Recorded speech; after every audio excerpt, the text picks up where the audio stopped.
Hello friends, welcome to the current affair session for 1 October 2022। Start करते हैं MCQ से। First question है, what is the full form of PFI which has recently banned by government. तो correct answer है इसका option A, that is Popular Front of India. Second है, Mohammed bin Salman has been appointed as the prime minister of. इसका correct answer है option B, that is Saudi Arabia. और Saudi Arabia के ये de facto ruler भी हैं। De facto का मतलब है जिसके पास रियल पावर होती है। But I consider the following statements regarding 1 week 1 lakh campaign। First statement गलत है। ये शोकेस करेगी technological breakthrough of CSIR। जो CSIR लैब्स हैं उनकी innovative and technological breakthroughs को शोकेस किया जाएगा, ना कि इसरो के। सेकेंड ऑप्शन बिल्कुल सही है, ministry of science and tech ने ये लॉन्च किया है। करेक्ट आंसर है option B, that is 2 only. Fourth है, which of the following country has signed an MOU with India for Hanimaadhoo international airport development project. इसका correct answer है option B, that is Maldives. Current affairs देखते हैं। पुलमपारा जो है first digitally literate ग्राम पंचायत बनी है, ये कहाँ पे है? केरला में। और कौन सी डिस्ट्रिक्ट में है? तिरुवनंतपुरम में। पुलमपारा जो है फर्स्ट पंचायत है कंट्री की जहाँ पे फुली डिजिटल लिटरेसी जो है, ये वहाँ के रेजिडेंट्स जो हैं उस पुलमपारा डिस्ट्रिक्ट के, ये फुली डिजिटल लिटरेट बन चुके हैं। और इसके लिए एक प्रोजेक्ट चलाया गया था, द डिजी पुलमपारा। इसको 15 अगस्त 2021 को लॉन्च किया गया था। और जो अंडर प्रिविलेज्ड सेक्शन है, बॉटम मोस्ट सेक्शन है सोसाइटी का, उनको डिजिटल एजुकेशन यहाँ पे देनी थी इस प्रोग्राम के अंडर। और ये प्रोग्राम जो है, इसमें वॉलंटियर्स जो थे इन्होंने असिस्टेंस दी कॉलेजेस के स्टूडेंट्स ने। देन कुदुम्बाश्री जो एक सेल्फ हेल्प ग्रुप है, इन्होंने काफ़ी असिस्ट किया। इसके अलावा अदर जो सेल्फ हेल्प ग्रुप थे उन्होंने भी काफ़ी असिस्ट किया। नेक्स्ट देखते हैं Sfurti Mela. Khadi and village industries commission जो है एक स्टैचूटरी बॉडी है, ये इन्होंने ऑर्गेनाइज किया है स्फूर्ति मेला दिल्ली हाट में, न्यू दिल्ली में। और ये 1 अक्टूबर से 15 अक्टूबर 2022 तक चलेगा। नेशनल लेवल एग्जीबिशन है। इसमें ट्रेडिशनल प्रोडक्ट्स जो हैं उनको शोकेस किया जाता है। और ये ट्रेडिशनल प्रोडक्ट्स किसने बनाए हैं? स्फूर्ति क्लस्टर्स ने। और ये फर्स्ट टाइम ऑर्गेनाइज किया जा रहा है। और इस टाइम पीरियड में क्या कोमेमोरेट किया जाएगा? आज़ादी का अमृत महोत्सव, जिसमें हम इंडिया के 75 years of India independence celebrate कर रहे हैं। स्फूर्ति के अंडर ट्रेडिशनल आर्टिसंस जो हैं वो उनको क्लस्टर्स में ऑर्गेनाइज किया जाता है, ग्रुप्स में ऑर्गेनाइज किया जाता है, ताकि जो मैन्युफैक्चरिंग वैल्यू जो है वो ऐड ऑन हो जाए ट्रेडिशनल प्रोडक्ट्स में। इट मीन्स कि जो ट्रेडिशनल प्रोडक्ट्स हैं और उनकी जो वैल्यू है उसको बढ़ाया जा सके, ताकि जो मैन्युफैक्चरर हैं उनकी इनकम में इजाफा हो सके, उनकी इनकम इन्हेंस हो सके। ये क्लस्टर जो है ये कवर करेंगे ट्रेडिशनल सेक्टर्स को, जैसे कि हैंडलूम हो गया, हैंडीक्राफ्ट्स हो गया, खादी हो गया, coir, agro products etcetera. Then government जो है इसके लिए असिस्टेंस प्रोवाइड करती है इंफ्रास्ट्रक्चर डेवलपमेंट के लिए। ये जो मैन्युफैक्चरर्स होंगे, इसमें आर्टिसंस होंगे, इनकी कैपेसिटी बिल्डिंग के लिए मार्केटिंग की जाएगी, डिज़ाइन प्रमोशन करेगी गवर्नमेंट। देन स्फूर्ति मेला जो है, इसमें 100 आर्टिसंस जो हैं फ्रॉम 50 स्फूर्ति क्लस्टर्स कवरिंग अराउंड 28 स्टेट्स वो इसमें पार्टिसिपेट करेंगे और अपनी ट्रेडिशनल प्रोडक्ट्स को शोकेस यहाँ पे करेंगे। क्लस्टर्स के बारे में पढ़ लेते हैं। क्लस्टर्स कौन कौन से हैं? जैसे सोजनी एम्ब्रॉयडरी क्लस्टर है, कहाँ का? जम्मू एंड कश्मीर का। केन एंड बेम्बू क्लस्टर है, मेघालय का। चन्नपटना टॉय क्लस्टर है, कर्नाटक का। नेचुरल डाई क्लस्टर है, राजस्थान का। मधुबनी पेंटिंग क्लस्टर है, बिहार का। कोलापुरी ट्रेडिशनल ज्वेलरी क्लस्टर है, महाराष्ट्र का। कोयर क्लस्टर है, केरला का। कारपेट एंड दरी क्लस्टर है, उत्तर प्रदेश। मिलेट क्लस्टर है, ओडिशा का। एरी सिल्क खादी क्लस्टर है, अरुणाचल प्रदेश का। इन क्लस्टर्स को इसलिए डिटेल में यहाँ पे डिस्कस किया गया है क्योंकि कई बार एग्जाम में ऐसे क्वेश्चन मैच द फॉलोइंग की फॉर्म में पूछे जा सकते हैं। देन पर्पस क्या है अल्टीमेटली इस स्फूर्ति मेले का? कि ट्रेडिशनल प्रोडक्ट्स जो हैं उनको प्रमोट करना अक्रॉस द कंट्री सिटीजन्स के बीच में, और खासकर फेस्टिव टाइम्स में। इस मेले के अलावा न्यू एवेन्यूज़ जो हैं ओपन किए गए हैं आर्टिसंस के लिए, ताकि वो अपने प्रोडक्ट्स को मार्केट कर सकें और सेल कर सकें। Khadi and village industries commission के बारे में पढ़ लेते हैं। ये एक स्टैचूटरी बॉडी है जो बनाई गई थी अप्रैल 1957 में ड्यूरिंग सेकेंड 5 ईयर प्लान। और एक एक्ट इसके लिए लाया गया था, khadi and village industries commission act of 1956। Obviously एक स्टैचूटरी बॉडी है तो किसी ना किसी एक्ट के अंडर तो बनी होगी, तो आपने एक्ट याद रखना है, Khadi and village industries commission act of 1956। Then apex organisation है, किस कौन सी मिनिस्ट्री के अंडर है? Ministry of micro small and medium enterprises, that is MSME.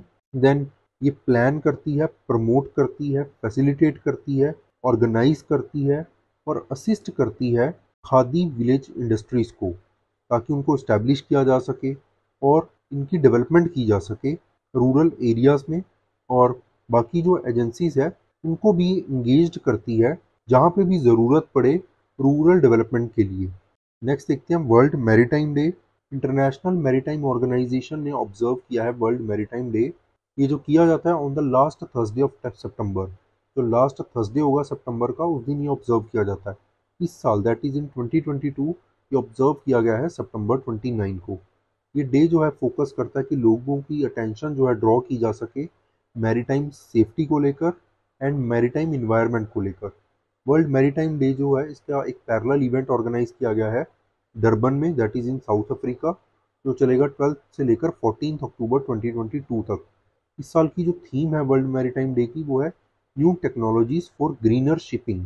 Greener shipping क्यों यहाँ पे एक टॉपिक लिया गया है इस थीम का? क्योंकि शिपिंग जो है उससे बहुत ज़्यादा पोल्यूशन होता है, ठीक है। इसके अलावा काफ़ी इंस्टांसिस हमने देखे ऑयल स्पिलिंग के। तो यहाँ पे फोकस किस पे किया गया है कि शिपिंग जो सेक्टर है उसको इन्वायरमेंट फ्रेंडली बनाया जाए, ग्रीनर बनाया जाए।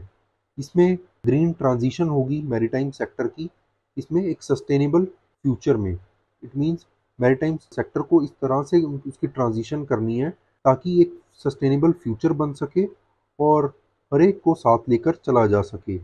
वर्ल्ड मैरीटाइम डे जो है ये फर्स्ट टाइम ऑब्जर्व किया गया था 17 मार्च 1978 को। वर्ल्ड मैरीटाइम ऑर्गेनाइजेशन के बारे में पढ़ लेते हैं। एक एजेंसी है अंडर यूनाइटेड नेशंस। 1948 में एक इंटरनेशनल कॉन्फ्रेंस कंडक्ट की गई थी जेनेवा में और इसी कन्वेंशन में आईएमओ को इस्टेब्लिश किया गया था। इसका इस्टेब्लिश करने का मकसद क्या था कि एक कॉम्प्रिहेंसिव रेगुलेटरी फ्रेमवर्क जो है शिपिंग के लिए वो डेवलप किया जा सके। और मेन ऑब्जेक्टिव क्या है आईएमओ का कि safety, environmental issues, legal issues, ऐसे मुद्दों के ऊपर फोकस किया जा सके। इसके अलावा technical cooperation, maritime safety and maritime efficiency को भी बढ़ाया जा सके। नेक्स्ट देखते हैं आर्कियोलॉजिकल सर्वे ऑफ इंडिया ने कुछ फाइंडिंग्स यहाँ पे इनको मिली है आर्कियोलॉजिकल रिमेन्स की बांधवगढ़ फॉरेस्ट रिजर्व में, जो कहाँ पे है? मध्य प्रदेश में। इंपॉर्टेंट फाइंडिंग्स क्या है? 26 बुद्धिस्ट केव्स मिली हैं एंड स्तूप्स मिले हैं। स्तूप क्या होते हैं? बेसिकली एक टेम्पल टाइप बिल्डिंग होती है, इसमें बेसिकली बुद्ध के एशिज रखे जाते हैं। देन केव जो है चैत्या डोर्स हैं। चैत्या क्या होती हैं? बेसिकली ये वर्शिपिंग प्लेस है, वर्शिपिंग प्लेस होता है बुद्धिस्ट के लिए। और एक और केव्स होती हैं विहारा केव्स। विहारास क्या होंगी? Basically residential complex. तो चैत्या जो है वर्शिपिंग प्लेस है, विहारास जो है ये रेजिडेंशियल प्लेसेस हैं। क्वेश्चन आया हुआ है एग्जाम्स में तो आपने याद रखना है। इसके अलावा स्टोन बेड्स जो हैं वो भी यहाँ पे मिले हैं जो रिलेटेड है महायान बुद्धिज़्म साइड से। महायान बुद्धिज़्म जो है ये जो ओरिजिनल बुद्धिज़्म टीचिंग है उसको हीनयान बुद्धिज़्म में इंक्लूड किया गया है। हीनयान जो है ये अर्ली बुद्धिज़्म का पार्ट है, हीनयान बुद्धिज़्म। उसके बाद महायान बुद्धिज़्म डेवलप हुआ और महायान बुद्धिज़्म की एक मेजर चीज़ क्या है जो आपने याद रखनी है कि महायान बुद्धिज़्म में आइडल वर्शिप के ऊपर फोकस किया गया। वेयर एज हीनयान बुद्धिज़्म में जो है ओरिजिनल सिंबल्स जो थे बुद्धिज़्म के, ओरिजिनल टीचिंग्स फॉलो की जाती थी। इसके अलावा सिंबल्स को वर्शिप किया जाता था। गौतम बुद्ध से रिलेटेड जो सिंबल्स हैं उनको वर्शिप किया जाता था हीनयान बुद्धिज़्म में। बट महायान बुद्धिज़्म में आइडल वर्शिप एक मेन पार्ट बना, तो ये आपने याद रखना है। इसके अलावा 26 टेम्पल्स जो हैं कलाचुरी डायनेस्टी के, कलाचुरी पीरियड के, वो भी यहाँ से मिले हैं जो एग्जिस्ट करती थी around 9 to 11th century. Then Kalachuri dynasty जो है ये फैली हुई थी over the parts of Gujarat, Maharashtra and Madhya Pradesh. और ये किससे एसोसिएटेड है? एलोरा केव्स के साथ एंड एलिफेंटा केव मॉन्यूमेंट्स के साथ। इसके अलावा 24 इंस्क्रिप्शन मिली है ब्रह्मी टेक्स्ट में। ब्रह्मी बेसिकली एक स्क्रिप्ट है of 2nd to 5th century. इसके अलावा कॉइन्स मिले हैं मुगल एरा के एंड शर्की डायनेस्टी के जो एग्जिस्ट करती थी जौनपुर में। तो ये आपने याद रखना है। नेक्स्ट देखते हैं फास्ट ट्रैक मैकेनिज्म जो है इंडिया एंड नीदरलैंड्स के बीच में इस्टेब्लिश किया गया है। किसके लिए किया गया है? इन्वेस्टमेंट्स बढ़ाने के लिए। इसका एम क्या है? एक ऐसा प्लेटफॉर्म है जिसमें इन्वेस्टमेंट जो केसेस होंगे, डच कंपनीज जो इंडिया में ऑपरेट कर रही हैं, उनके जितने भी इन्वेस्टमेंट केसेस हैं उनको फास्टर जो है रेजोल्यूशन प्रोवाइड किया जाएगा। देन इन्वेस्ट इंडिया जो है ये national investment promotion and facilitation agency है। ये एग्जीक्यूट करेगी फास्ट ट्रैक मैकेनिज्म को। इससे क्या होगा कि जो बाइलेटरल एफर्ट्स हैं दोनों कंट्रीज के म्यूचुअल इन्वेस्टमेंट एक्टिविटीज़ को बढ़ाने के लिए उनको स्ट्रेंथन किया जा सकेगा। इसके अलावा नीदरलैंड जो है ये fourth largest foreign direct investor है इंडिया में। इंडिया एंड नीदरलैंड्स के रिलेशंस के बारे में पढ़ लेते हैं। डिप्लोमेटिक रिलेशंस जो थे इंडिया एंड नीदरलैंड्स के बीच में, ये इस्टेब्लिश किए गए थे 1947 में। उसके बाद जो है दोनों कंट्रीज ने एक strong political, economic and commercial relations build up किए हैं। इसके अलावा वेरियस सेक्टोरल कॉपरेशंस हैं दोनों कंट्रीज के बीच में। Then according to official Indian statistics, Netherlands जो है ये fourth largest foreign direct investor है इंडिया में। इंडिया की जो एक्सपोर्ट है नीदरलैंड्स में वो मेनली क्या है? Mineral fuels, mineral based products, organic chemicals, electric machinery and equipments, aluminium, iron and steel and pharmaceutical products. ये डेटा आपको क्यों डिटेल में पढ़ाया गया? क्योंकि मेंस में ये आपके काफ़ी काम आ सकता है। इंडिया एंड नीदरलैंड के रिलेशंस के ऊपर मान लो कुछ आ गया तो आप इसको डिटेल में आप इसको लिख सकते हो। नेक्स्ट है महाकालेश्वर कॉरिडोर। प्राइम मिनिस्टर जो है नरेंद्र मोदी ये इनॉग्रेट करेंगे महाकालेश्वर कॉरिडोर, जो कंस्ट्रक्ट किया जा रहा है मध्य प्रदेश के उज्जैन में। As per Hindu mythology Mahakaleshwar temple जो है इसको कंस्ट्रक्ट किया था लॉर्ड ब्रह्मा ने। और ये आज के टाइम पे कहाँ पे लोकेटेड है? Alongside the holy river Shipra. Then ये टेम्पल जो है ये प्रेजेंट फॉर्म की अगर बात करें तो इसको किसने बनाया था? मराठा जनरल थे एक, रानोजी शिंदे ने, इन 1734। देन श्राइन जो है ये वन ऑफ द 18 महाशक्तिया पीठ है इंडिया की। इसके अलावा महाकालेश्वर ज्योतिर्लिंगा जो है ये वन ऑफ द 12 ज्योतिर्लिंगा में से एक है महाकालेश्वर टेम्पल। और ये माना जाता है कि मोस्ट सेक्रेड अबोर्ड है लॉर्ड शिवा की। नेक्स्ट है operation Garud. Central bureau of investigation that is CBI ने लॉन्च किया है मल्टी फेस ऑपरेशन गरुड़। इसके लिए against illicit drug trafficking network के लिए, कि जो इलीगल ड्रग सप्लाई करते हैं ऐसे नेटवर्क के अगेंस्ट ये ऑपरेशन कंडक्ट किया गया है। 127 न्यू केसेस रजिस्टर किए गए, 175 पीपल अरेस्ट किए गए और ह्यूज क्वांटिटी ऑफ ड्रग्स जो हैं वो सीज की गई।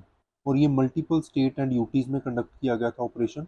इस ऑपरेशन का मेन मकसद क्या था कि जो ड्रग नेटवर्क्स है उसको डिसरप्ट करना एंड डिसमेंटल करना।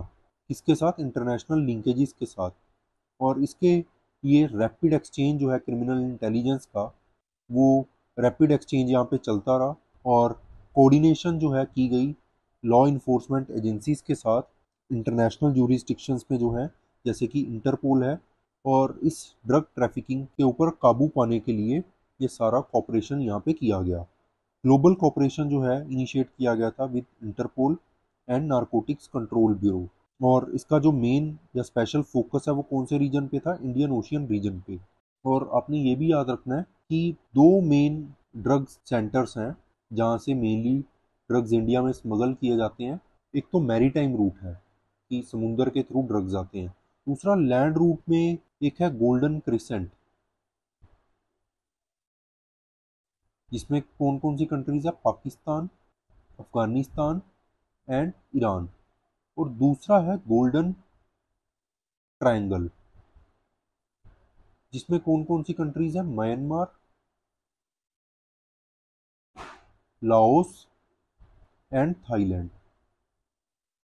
तो इंडिया क्या है? Golden crescent and golden triangle के बीच में है। इस वजह से दोनों ही साइड से इंडिया के ड्रग्स को स्मगल किया जाता है। तीसरा जो रूट हो गया मैरीटाइम रूट, वहाँ से भी काफ़ी ड्रग्स जो हैं इंडिया में भेजी जाती हैं। इंटरपोल के बारे में पढ़ लेते हैं। इंटरनेशनल क्रिमिनल पुलिस ऑर्गेनाइजेशन है ये, एक इंटर गवर्नमेंटल ऑर्गेनाइजेशन है जो हेल्प करती है पुलिस फोर्सेस के साथ कोऑर्डिनेट करने में। 194 मेंबर कंट्रीज हैं। हर एक member countries Interpol national central bureau को होस्ट करती है। और इंडिया में इंटरपोल की नेशनल सेंटर ब्यूरो कौन सी है? सीबीआई। सीबीआई को डेजिग्नेट किया गया है। देन ये जो नेशनल सेंट्रल ब्यूरो होगी ये कनेक्ट करती है नेशनल लॉज के साथ, नेशनल लॉ इन्फोर्समेंट के साथ। इसमें बाकी कंट्रीज़ और जनरल सेक्रेटेरिएट जो है इन्वॉल्व होते हैं। जनरल सेक्रेटेरिएट जो है ये प्रोवाइड करती है expertise and services member countries को। इंटरपोल का हेडक्वार्टर कहाँ पे है? Lyon, that is in France. Next देखते हैं Kisan Sampark Yatra. Indian agricultural research institute that is IARI ने ऑर्गेनाइज किया है किसान संपर्क यात्रा। इसमें कहाँ पे की गई है? ये बेसिकली राइस ग्रोइंग रीजन जो है हरियाणा एंड पंजाब के, ताकि फार्मर से फीडबैक लिया जा सके 3 न्यूली रिलीज्ड बासमती वैरायटीज़ का। IARI ने 1 kg पर एकड़ सीड्स जो है in newly developed disease resistant varieties के ये फार्मर्स को डिस्ट्रीब्यूट किए थे। अब उसी ये फार्मर्स ने ये सीड्स जो थे यूज़ किए और उसी सीड्स का रिव्यू लेने के लिए एक किसान संपर्क यात्रा ऑर्गेनाइज की गई है। इसमें 2 डिजीज़ हैं राइस की जिसके ऊपर मेन फोकस है, वो है bacterial blight and blast disease. Then ये जो सीड्स डिस्ट्रीब्यूट किए गए थे कृषि विज्ञान मेला में डिस्ट्रीब्यूट किए गए थे न्यू दिल्ली में। Then bacterial blight and blast जो है ये मोस्ट डिवास्टेटिंग डिजीज़ हैं बासमती राइस की, इससे राइस की यील्ड को काफ़ी नुकसान होता है। इसके अलावा बासमती ग्रेन और कुकिंग क्वालिटी जो है राइस की वो भी काफ़ी कम होती है।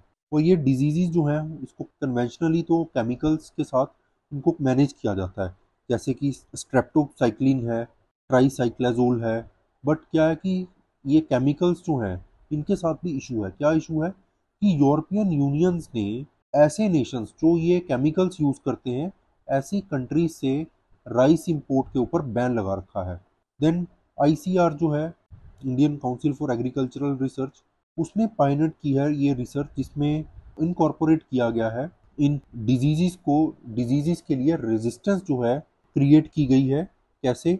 जैसे पूसा बासमती 1121 है, पूसा बासमती 1509 एंड पूसा बासमती 6 में कुछ असिस्टेड ब्रीडिंग जो है मॉलिक्यूलर मार्कर असिस्टेड ब्रीडिंग इसमें की गई और इसमें कुछ मॉडिफिकेशंस की गई, ताकि ये जो मॉडिफिकेशंस हैं इससे ये राइस वैरायटीज़ जो हैं ये bacterial blight and blast disease से रेजिस्टेंट हो सकें, तो उनके जीन्स में कुछ ऑल्टरकेशन जो है की गई है। देन इस कंसर्टेड रिसर्च के थ्रू डेवलप्ड वर्जन जो हैं बासमती राइस के वो क्रिएट किए गए, वो बनाए गए, जिससे दोनों डिजीज़ को जो है ये रेजिस्ट कर सकते हैं। Molecular marker assisted breeding technique इसमें यूज़ की गई और नई वैरायटीज़ जो हैं उनको क्या नाम दिया गया है? पूसा बासमती 1847, पूसा बासमती 1885 एंड पूसा बासमती 1886। नेक्स्ट देखते हैं Paryatan Parv. Minister of state for tourism Shripad Yesso Naik ने इनॉग्रेट किया है पर्यटन पर्व। कहाँ पे? एट छत्रपति शिवाजी महाराज वस्तु संग्रहालय मुंबई में। और ये पार्ट है आज़ादी का अमृत महोत्सव का। इसके अंडर टूरिज्म मिनिस्ट्री जो है ऑर्गेनाइज कर रही है पर्यटन पर्व और ये 30 सितंबर से 2 अक्टूबर 2022 तक चलेगा। पर्यटन पर्व जो है ये एक इनिशिएटिव है जो प्राइम मिनिस्टर नरेंद्र मोदी के विजन के ऊपर बेस्ड है, जिसका मेन विजन क्या था ये कि डोमेस्टिक टूरिज्म जो है उसको प्रमोट करना। पर्यटन पर्व जो है इसको ऑर्गेनाइज किस लिए किया जा रहा है? ताकि कल्चर, आर्ट एंड क्राफ्ट, क्यूजाइन जो है स्टेट और यूटीज़ की उनको शोकेस किया जा सके। और मेनली इसमें western and central region include है, जैसे कि महाराष्ट्र, गुजरात, गोवा, मध्य प्रदेश, छत्तीसगढ़, इसके अलावा UT of Dadar and Nagar Haveli and Daman and Diu. ये कुछ MCQs हैं लास्ट सेशन के, इनको आप अटेम्प्ट कर सकते हो।